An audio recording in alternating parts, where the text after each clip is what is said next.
Σήμερα πέρασα από ένα σημείο που δεν έχω ξαναδεί ποτέ.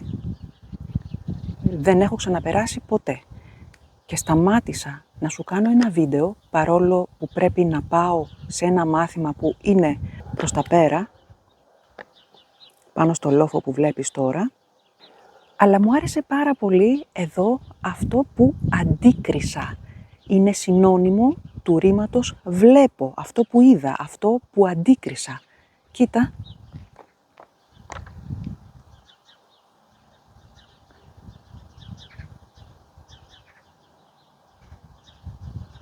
Ένας πολύ ωραίος κάμπος, ας πούμε, με λόφους σε πρόποδες, στους πρόποδες της Πεντέλης ουσιαστικά, στην ανατολική πλευρά, και είπα να σου κάνω ένα βίντεο της καθημερινότητας, 18 φράσεις που χρησιμοποιούμε καθημερινά στον αόριστο, σούπερ χρήσιμες, δεν υπάρχει Έλληνας, Ελληνίδα που να μην τις χρησιμοποιεί καθημερινά, και σε παρακινώ να το κάνεις και εσύ, που άλλωστε το κάνεις και στη δική σου γλώσσα. Ξεκινάω με κάτι πολύ απλό. Δεν το κατάλαβα. Συγγνώμη, δεν το κατάλαβα και σε παρεξήγησα. Για να πούμε ότι αντιλήφθηκα αλλιώς κάτι που μου είπες. Και το χρησιμοποιούμε πάντα στον αόριστο, για να πούμε ότι κάτι δεν το κατανοήσαμε. Δεύτερη φράση που μπορείς να χρησιμοποιείς, δεύτερο ρήμα στον αόριστο. Το ξέχασα τελείως. Μα καλά, δεν θυμάσαι ότι χθες σε πήρα για να πάμε μαζί στο ραντεβού? Το ξέχασα τελείως. Το ρήμα ξεχνάω. Πρέπει να κάνεις κάτι παρόμοιο και στη δική σου γλώσσα. Μου το γράφεις στα σχόλια. Άλλη έκφραση, τρίτη έκφραση. Δεν πρόλαβα να τον ειδοποιήσω, δεν πρόλαβα να τη πάρω τηλέφωνο. Που σημαίνει ότι δεν είχα το χρόνο, δεν πρόφτασα να το κάνω. Ναι, δυστυχώς το έμαθα χθες, ναι. Απέτυχε στις εξετάσεις, Εντάξει, έξυπνος είναι, θα ξαναπροσπαθήσει. Επόμενη έκφραση. Καλά, κοίτα εδώ τι ωραία.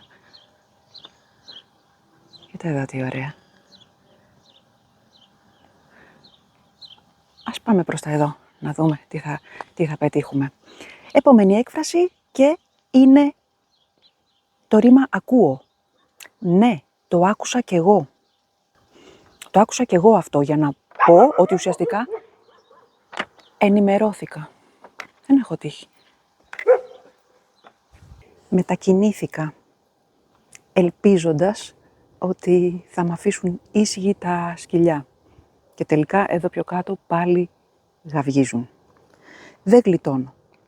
Αεροπλάνα, σκυλιά και τι άλλο ακόμα. Επόμενη φράση, το είδα με τα μάτια μου. Ναι, δεν είναι φήμη, το είδα με τα μάτια μου, τα ίδια. Νομίζω ότι κάτι παρόμοιο θα λες κι εσύ. Για πες μου στα σχόλια. Καλά, κοίτα τώρα πού σε φέρνω, πώς τα καταφέρνω. Ναι, κοίτα εδώ.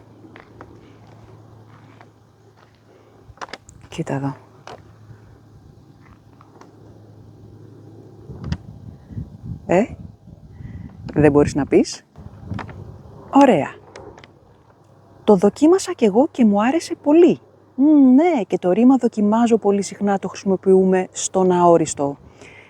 Ναι, πάρ' ανεπιφύλακτα το δοκίμασα και μου άρεσε πάρα πολύ. Ή και το αντίθετο, το δοκίμασα και δεν ξετρελάθηκα. 8η φράση με ρήμα στον αόριστο.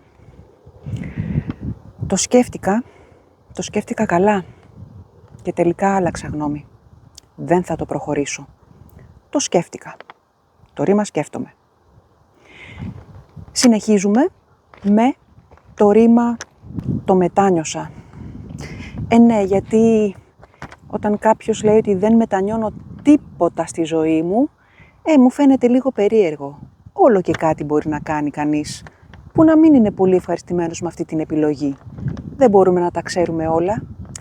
Το μετάνιωσα. Δεν έπρεπε να το κάνω τελικά ή δεν έπρεπε να το πω. Το μετάνιωσα. Πόσες φορές λέμε κουβέντες που μετανιώνουμε, παιδιά, Για πες μου στα σχόλια. Σου συμβαίνει? Συμβαίνει και στις καλύτερες οικογένειες. Παύση για θέα. Ναι. Και εδώ τώρα λίγο θα ζουμάρω για να δεις καλύτερα από εδώ πάνω που βρίσκομαι. Τι ωραία τοπία βλέπω εδώ. Πραγματικά ούτε εγώ δεν ξέρω που βρίσκομαι. Όχι, εντάξει, γνωρίζω. Απλώς δεν έχω ξαναέρθει εδώ πάνω. Οπότε θα είναι πολύ ωραία να ξανάρθω να κάνω περπάτημα. Επόμενη φράση, το έπαθα κι εγώ. Μην ανησυχείς, το έπαθα κι εγώ, ναι. Ξέρω, δεν είναι ευχάριστο, αλλά εντάξει, μπορείς να ξεμπλέξεις. Το έπαθα κι εγώ πέρσι. Κάτι που μπορεί να σου συμβεί και να μην είναι τόσο ευχάριστο, αλλά επιβεβαιώνεις σε κάποιον άλλον άνθρωπο που του συμβαίνει, στην προκειμένη περίπτωση, τώρα, ότι μπορεί να βγει από αυτή τη δύσκολη κατάσταση. 11η φράση που σου λέω πάρα πολύ συχνά. Τα κατάφερα. Τα καταφέραμε, παιδιά. Εντάξει, δεν χρειάζεται να την εξηγήσω. Την έχεις ακούσει τόσες φορές σε προηγούμενα βίντεο που πλέον την ξέρεις. Ότι κάτι πετύχαμε, κάτι έγινε όπως θέλαμε. Συνεχίζουμε με την έκφραση το πήρα απόφαση. Τελείωσε, παιδιά. Το πήρα απόφαση. Αλλάζω δουλειά. Θα γίνω cameraman, θα γίνω happy traveler, θα γίνω YouTuber. Και γιατί όχι. Τι ωραία να πηγαίνεις σε τέτοια τοπία και να πληρώνεσαι γι' αυτό, Ωραία θα ήταν. Πού τέτοια τύχη. Ναι, τα αεροπλάνα όμως, δεν ξεφεύγουμε. Έτσι έχουμε. Μας αγαπάνε ιδιαιτέρως. Επόμενη φράση. Το έκανα κατά λάθος. Ή δεν το έκανα επίτηδες. Και μαθαίνεις τις εκφράσεις κατά λάθος και επίτηδες. Σε αυτό το βίντεο σου έχω ήδη βάλει προτάσεις με το ρήμα έκανα, που είναι ο αόριστος του κάνω και το χρησιμοποιούμε πάρα πολύ. Τώρα σου λέω τη λέξη επίτηδες, που σημαίνει να κάνω κάτι με σκοπιμότητα, καμιά φορά με κακία, ή το κάνω κατά λάθος, δεν το θέλω να το κάνω, έγινε, μου ξέφυγε, εφόσον δεν είμαστε και τέλεια όντα, κάνουμε και λάθη. Πολύ ωραίο. Το έκανα κατά λάθος ή δεν το έκανα επίτηδες. Προχωράμε στις τελευταίες μας φράσεις για σήμερα. Είμαστε στη 14η. Πού το έβαλα, μα πού το έβαλα. Κάπου το έβαλα και το ξέχασα. Πού το έβαλες αυτό. Πού τα έβαλες τα κλειδιά σου. Πού τα έβαλες τα γυαλιά μου. Πού τα έβαλες τα πράγματά μου. Ιδίως αν έχεις κάποιον στο σπίτι που σου βάζει αλλού για αλλού τα πράγματα. Πόσο σε καταλαβαίνω. Εγώ θυμώνω με κάτι τέτοιο. Πάμε στη 15η. Τελικά το άφησα ή εναλλακτικά το παράτησα αυτό το project, αυτό το σχέδιο. Δεν μου βγαίνει να το κάνω, δεν προλαβαίνω χρονικά, δεν έχω το χρόνο, δεν γίνεται για διάφορους λόγους. Το άφησα, το παράτησα. Τι έκανες με αυτή την υπόθεση? Την άφησα τελικά. Δεν βγαίνει. Πάμε για άλλα. Πάμε για άλλα. Τι έκανες με την υπόθεση που λέγαμε να πάρεις καινούριο σπίτι? Άσε, το έψαξα. Δεν συμφέρει. Θα πάρω κάποιο που να είναι 20 ετίας, θα μου έρθει πιο φθηνό και θα φτιάξω ό,τι θέλω. Το έψαξα. Μαζί με το έψαξα, να πούμε και το έψαξα και το βρήκα. Α, το βρήκα. παιδιά, το βρήκα. Μου ήρθε ιδέα. Γιατί να μην κάνουμε σήμερα ένα ωραίο barbecue στην αυλή που έχει ωραίο καιρό? Το βρήκα. Όπως και βρήκα κάτι που είχα χάσει. Ουφ, επιτέλους, το βρήκα το κινητό μου. Πού το είχα βάλει? Α, εδώ είναι, με παίρνει βίντεο. Τόιν.